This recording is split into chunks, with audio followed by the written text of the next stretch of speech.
मध्य प्रदेश में समर्थन मूल्य पर गेहूं बेचने के लिए 5 फरवरी से 1 मार्च तक होंगे पंजीयन।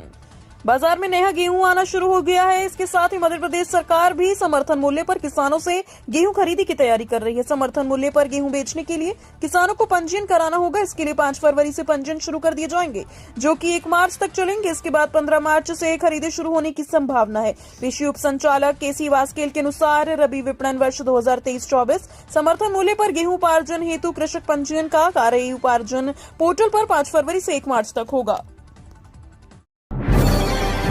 एमपी में 8,038 करोड़ की लागत से चमकेगी सड़कें। एमपी में 8,038 करोड़ रुपए से सड़क चमकेंगी। साथ ही राजमार्ग को अपग्रेड भी किया जाएगा। आज 30 जनवरी मंगलवार को दोपहर 2 बजे राजधानी के लाल परेड मैदान में केंद्रीय मंत्री नितिन गडकरी और मुख्यमंत्री डॉक्टर मोहन यादव 498 किलोमीटर लंबी 15 सड़क परियोजनाओं का शिलान्यास करेंगे। प्रदेश के 2 राष्ट्रीय राजमार्ग शहडोल सागरटोला और पिछोर दिनौरा का खंड पवेड शोल्डर के साथ 2 लेन में अपग्रेड होंगे। इसके लिए केंद्रीय सड़क परिवहन और राजमार्ग मंत्रालय ने 1278 करोड़ रुपए की स्वीकृति दी। एमपी में अग्निवीर की तर्ज पर भर्ती होंगे वनवीर। मध्य प्रदेश सरकार जंगल और वन्य जीवों की सुरक्षा के लिए सेना की अग्निवीर की भर्ती की तर्ज पर वनवीर की भर्ती करेगी। इसके लिए भर्ती नियम बना लिए गए हैं। इनमें बाघ मित्र और चीतो मित्र के साथ हाथी मित्र नियुक्त करने का प्रावधान किया गया। इसके लिए जंगल के आसपास रहने वाले गांव के लोग और वनवासियों को 5 साल के लिए भर्ती किया जाएगा। इसके लिए उनको 5 साल तक मानदेय भी दिया जाएगा। इसके साथ ही 30% लोगों को उनके प्रदर्शन के हिसाब से वन रक्षक के पदों पर नियुक्त किया जाएगा। मध्य प्रदेश में महिलाओं को अब वन विभाग में भी मिलेगा 35% आरक्षण। मध्य प्रदेश के वन विभाग में भी महिलाओं को 35% आरक्षण दिया जाएगा। वर्ष 2008 में राज्य सरकार ने संकल्प पारित किया था कि सभी शासकीय विभागों में सिर्फ वन विभाग को छोड़कर महिलाओं को सीधी भर्ती के पदों पर 35% आरक्षण मिलेगा। तत्कालीन मुख्यमंत्री शिवराज सिंह चौहान ने विधानसभा चुनाव से पहले सभी विभागों को सीधी भर्ती के पदों पर महिलाओं को आरक्षण देने के निर्देश दिए। 3 अक्टूबर 2023 को सामान्य प्रशासन विभाग ने नियम संशोधित कर 35% आरक्षण की व्यवस्था लागू की। एमपी में राहुल गांधी की एंट्री से पहले कांग्रेस की तैयारी तेज। राहुल गांधी द्वारा निकाली जा रही भारत जोड़ो न्याय यात्रा 3 मार्च को मध्य प्रदेश में प्रवेश करेगी। इस न्याय यात्रा में ज्यादा से ज्यादा भीड़ जुटाने के लिए प्रदेश कांग्रेस ने तैयारियां शुरू कर दी है। मध्य प्रदेश प्रभारी भंवर जितेंद्र सिंह, प्रदेश कांग्रेस अध्यक्ष जीतू पटवारी, नेता प्रतिपक्ष उमंग सिंघार 4 से 7 फरवरी तक भोपाल, उज्जैन और ग्वालियर क्षेत्रों का दौरा कर समीक्षा बैठक लेंगे। पीसीसी उपाध्यक्ष राजीव सिंह के अनुसार 4 फरवरी को ग्वालियर में लोकसभा स्तरीय समन्वय समिति की बैठक आयोजित की गई, जबकि 5 फरवरी को उज्जैन और 6 फरवरी को भोपाल में बैठक होगी।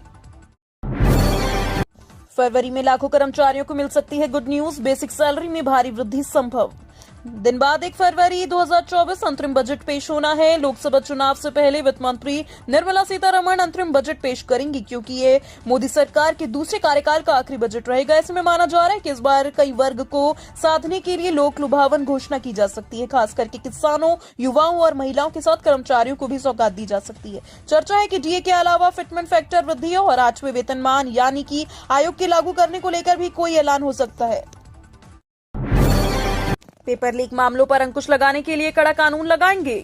प्रधानमंत्री नरेंद्र मोदी ने मानसिक तनाव को कम करने के मकसद से 10वीं और 12वीं की बोर्ड परीक्षाओं से पहले परीक्षा पे चर्चा कार्यक्रम में छात्रों को संबोधित किया। वहीं देश भर में पीएम मोदी को ये कार्यक्रम देखा जा रहा है। वहीं मध्य प्रदेश में परीक्षा पे चर्चा कार्यक्रम के बाद मध्य प्रदेश के स्कूल शिक्षा मंत्री राव उदय प्रताप सिंह ने सोमवार को कहा कि राज्य सरकार परीक्षा में प्रश्न पत्र लीक न होने पर अंकुश लगाने के लिए एक सख्त कानून लगाएगी। एमपी में ठंड से मिली राहत, रात का तापमान में हुई बढ़ोतरी। मध्य प्रदेश के मौसम में एक बार फिर से बदलाव देखा जा रहा है। पिछले कुछ दिनों से पड़ रही कड़ाके की सर्दी से अब कुछ राहत मिली है। दिन के तापमान में और रात के तापमान में भी इजाफा हुआ है। मौसम का अनुमान है कि आगामी 2 दिनों तक मौसम मिजाज ऐसा ही बना रहेगा। मौसम विभाग के अनुसार वेस्टर्न डिस्टर्बेंस के कारण प्रदेश में हवा का रुख बदल गया है। इससे दिन और रात के तापमान में बढ़ोतरी हुई। उज्जैन व्यापार मेले में भी पंजीयन शुल्क व रोड टैक्स से मिलेगी छूट। उज्जैन में 1 व 2 मार्च को आयोजित होने वाले व्यापार मेले में भी ग्वालियर व्यापार मेले की तरह वाहन विक्रय पर पंजीयन शुल्क और रोड टैक्स से छूट दी जाएगी।